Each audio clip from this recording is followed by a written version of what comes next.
Hello everyone, thank you for joining me today. I hope that all of you listening are fit and well. I also hope that you are enjoying this sermon series on the 12 judges. This is sermon 7, and we will look today at two minor judges, Tola and Jair. Our reading comes from chapter 10 of Judges, and I'll be reading verses 1 to 5. So this is Judges chapter 10, verses 1 to 5. After Abimelech there arose to save Israel Toler the son of Puah, the son of Dodo, a man of Issachar, and he dwelt in Samir, in the mountains of Ephraim. He judged Israel 23 years, and he died and was buried in Shamir. After him arose Jair, a Gileadite, and he judged Israel 22 years. Now he had 30 sons, who rode on 30 donkeys. They also had 30 towns, which are called Havoth Jair to this day, which are in the land of Gilead. And Jair died and was buried in Camon. This is the word of the Lord. Last time we concluded our study of Gideon, or as he is also known, Jerubbaal. We looked in some detail at 3 events in his life: his famous battle against the Midianites, his making of the golden ephod, and his death. Let us begin by briefly recapping some of the things that we spoke about last time. The first event we looked at last time was Gideon's famous defeat of the Midianites. The Midianites had combined their forces with those of the Amalekites. This combined army numbered around 135,000 men. They were camped in the Jezreel Valley, and must have been confident of easily defeating the far smaller Israelite army. Gideon had mustered his forces, and they numbered around 32,000 men. God, however, had decided that even this number of men was far too large. God had determined to show his people how awesome he truly was. So in order to make this obvious to them, he decided to reduce the size of their army. Gideon followed God's instructions to whittle down his warriors and ended up with a force of just 300 men. Surely such a paltry force could not defeat the Midianites. God, however, conveyed to Gideon his clever plan. They would employ psychological warfare to defeat their enemies. At midnight, armed only with pitchers, torches and trumpets, they surrounded the enemy camp. On Gideon's signal, they broke the pitchers, blew the trumpets and held the torches aloft. In their fright and confusion, the Midianites ended up fighting and killing one another. It was a famous victory for God's people. Gideon returned home a hero. The people wanted to make him their king, but Gideon wisely rejected their offer. However, in many ways he lived as if he were the king, and enjoyed all the trappings of fame and wealth. He had many wives and children. He also had a concubine who bore him a son named Abimelech. We will see later the trouble that he causes. Sadly, Gideon also led the people into idolatry. He determined, for reasons that are not explained, to make a golden ephod. He made this with the gold that his people had taken from the fallen Midianites. We are unsure about his actual intentions, but they clearly backfired. The golden ephod became an object of worship. The people either worshipped the golden ephod directly, or used it in the worship of another pagan god. After providing the people 40 years of peace, Gideon died. Sadly, the peace and prosperity that he brought would not last. His own son would bring about a period of terror and tyranny. As we look back on Gideon, we concluded that he was a flawed hero, and this is what made him relatable to us. He did both good and bad things. At times he showed fear and a lack of faith, but at other times he showed courage and trust in God. Today we turn to Judges 6 and 7, Tola and Jair. Before we look at their stories in more detail, let us put their information into the cycles of sin. When you look at the cycle of sin, you will see that I have put a question mark as to who was the oppressor of Israel. This is because it's not stated in the Bible who was oppressing the nation at that particular time. As we will see, it may be that it was an internal oppression. God raised up Toler, and he judged the nation for 23 years.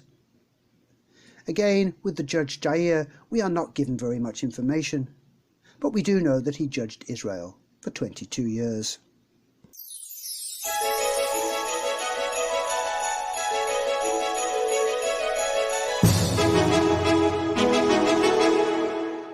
Filling in the detail. Gideon died at the end of chapter 8. Here we are at chapter 10. I'm sure that the keen-eared and eagle-eyed amongst you have spotted that we've skipped a chapter. The reason for this is that there was no judge during this period of time. However, I do need to talk about what took place during this period. I'm going to cover the events of chapter 9 rather quickly. Therefore, I strongly recommend that you go back and read the chapter for yourself. Let's begin with the death of Gideon. When Gideon died, it created a power vacuum. Who was going to be the leader of the people now that Gideon had gone? We might liken it to the situation perhaps in North Korea. When one leader dies, who is going to succeed and become the new head of the nation? In North Korea, of course, they have a dynastic family line of succession, and they know that the next leader will be another member of the Kim family. But here, following the death of Gideon, it was not clear who should take over. If it was to be someone related to Gideon, there are two competing claims. On one side, we have any of the 70 sons that Gideon had with his many wives in Ophrah. Any of these could have made a legitimate claim to succeed their father. On the other side, we have Abimelech, his son from a concubine who lived in Shechem. Abimelech's claim was not as strong because he was the son of a concubine, and he was therefore considered inferior to the sons born to Gideon's legitimate wives. However, in terms of ambition, Abimelech seems to be the only person who truly wants to be the ruler of the people. But knowing his claim is weak, he needs the backing and support of others. He manages to persuade his mother's brothers and the other men of Shechem to back him as leader. His argument was that it was better to have one leader rather than 70 who may bicker and argue amongst themselves. The men of Shechem agree with his logic and back him. However, in making a claim on leadership, he could not ignore the other sons of Gideon. Whilst Gideon's 70 sons were still alive, he could be challenged at any time as leader. Abimelech's solution to this problem was truly horrific.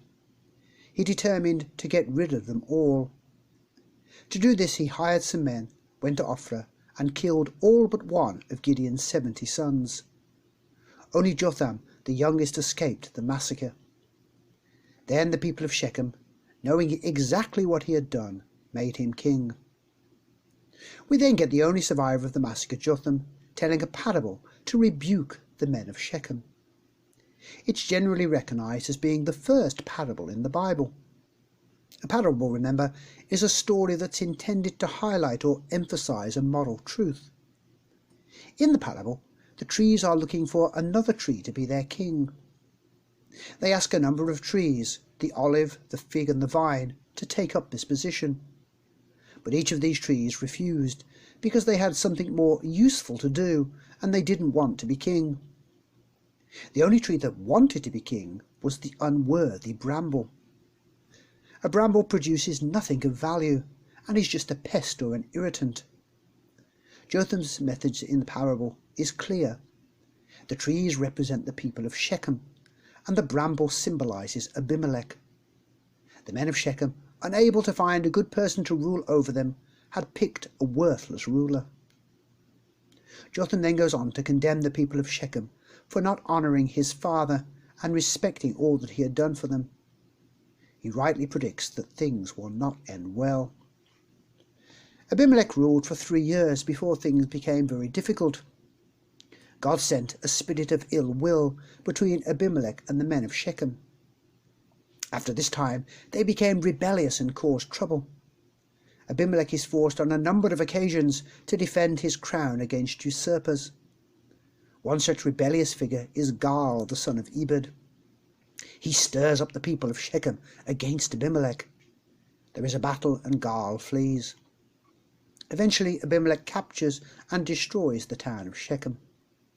However, that's not the end of the troubles. The rebellion, it seems, had spread to the nearby town of Thebez. Abimelech takes his forces and captures this town.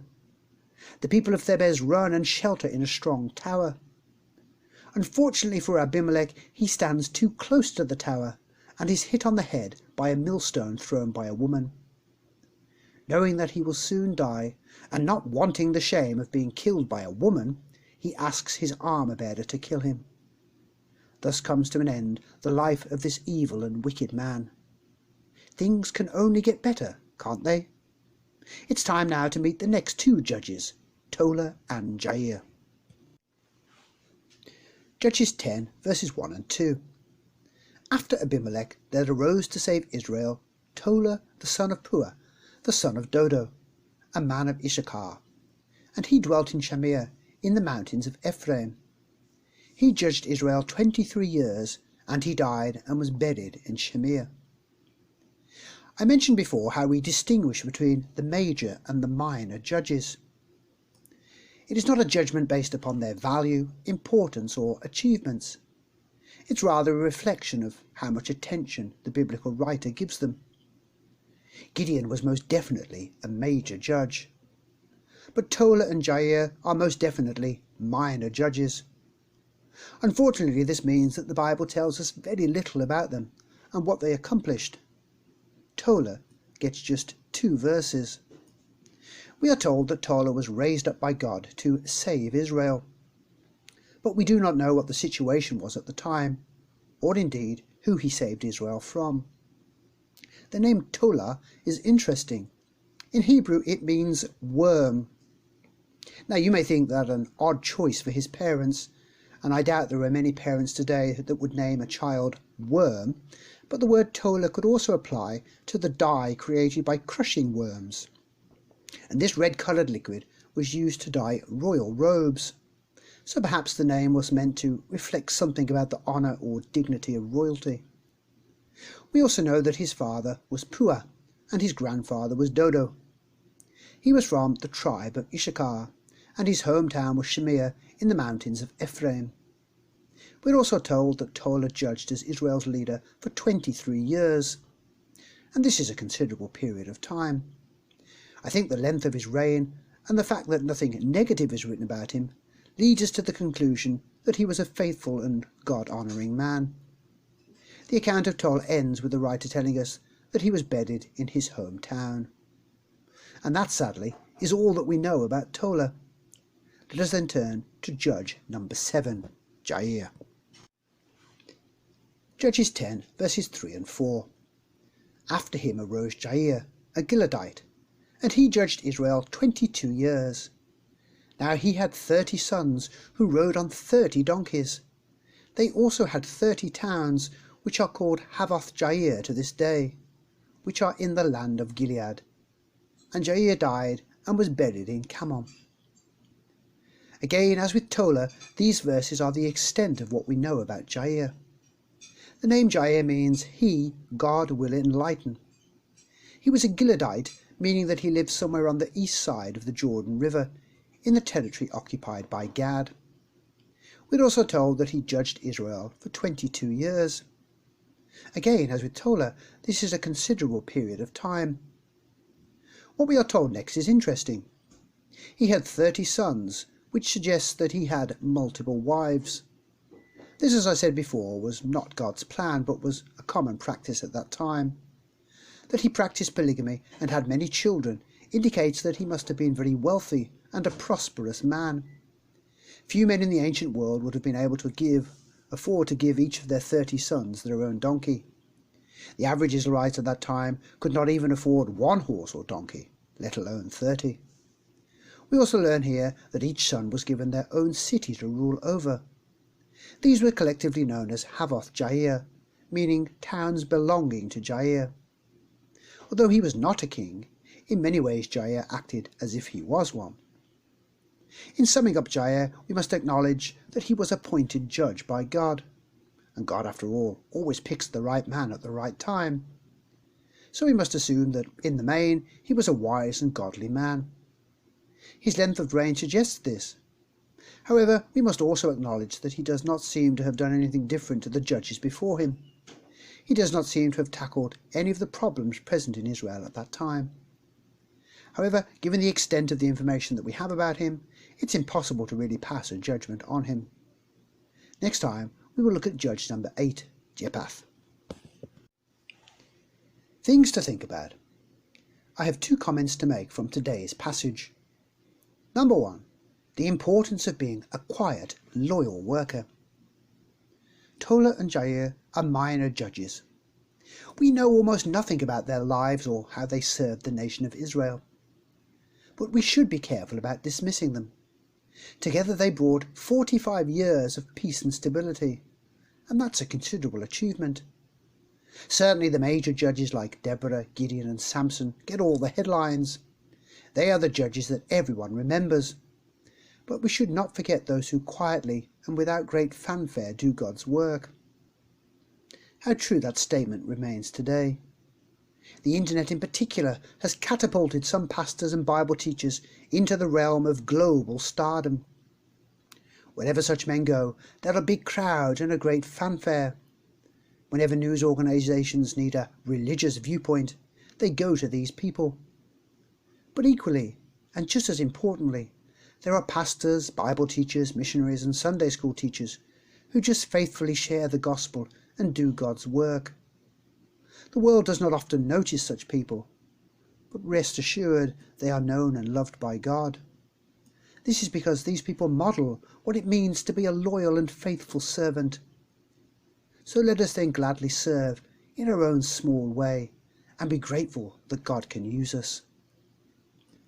Number 2, sometimes change is needed.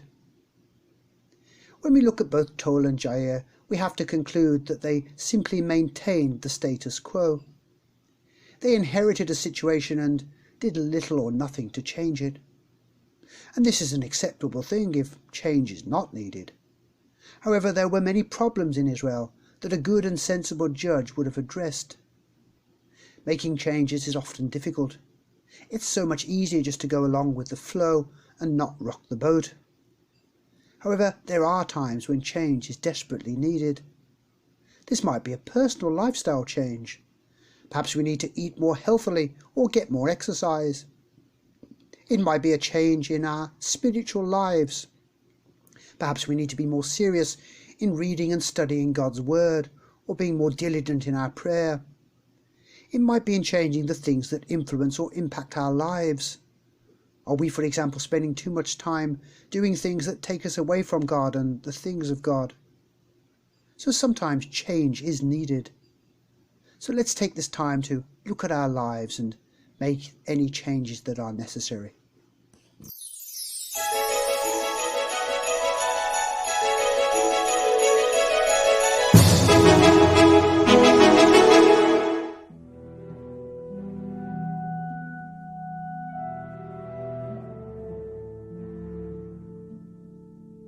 After Abimelech, there arose to save Israel Toler, the son of Pur, the son of Dodo, a man of Issachar, and he dwelt in Shemo, in the mountains of Ephraim.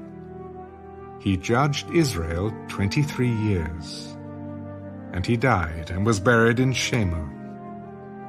After him arose Jair, a Gileadite, and he judged Israel 22 years. Now he had 30 sons, who rode on 30 donkeys. They also had 30 towns, which are called Havoth Jair to this day, which are in the land of Gilead. And Jair died, and was buried in Canaan. Then the children of Israel again did evil in the sight of the Lord, and served the Baals and the Ashtoreths, the gods of Syria, the gods of Sidon, the gods of Moab, the gods of the people of Ammon, and the gods of the Philistines. And they forsook the Lord, and did not serve him. So the anger of the Lord was hot against Israel, and he sold them into the hands of the Philistines, and into the hands of the people of Ammon. From that year they harassed and oppressed the children of Israel for 18 years. All the children of Israel who were on the other side of the Jordan, in the land of the Amorites, in Gilead. Moreover, the people of Ammon crossed over the Jordan to fight against Judah also, against Benjamin, and against the house of Ephraim, so that Israel was severely distressed. And the children of Israel cried out to the Lord, "We have sinned against you, because we have both forsaken our God and served the Baals." So the Lord said to the children of Israel, Did I not deliver you from the Egyptians, and from the Amorites, and from the people of Ammon, and from the Philistines? Also the Sidonians, and Amalekites, and Maonites oppressed you.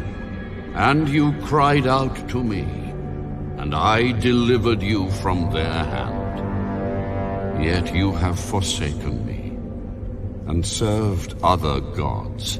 Therefore I will deliver you no more.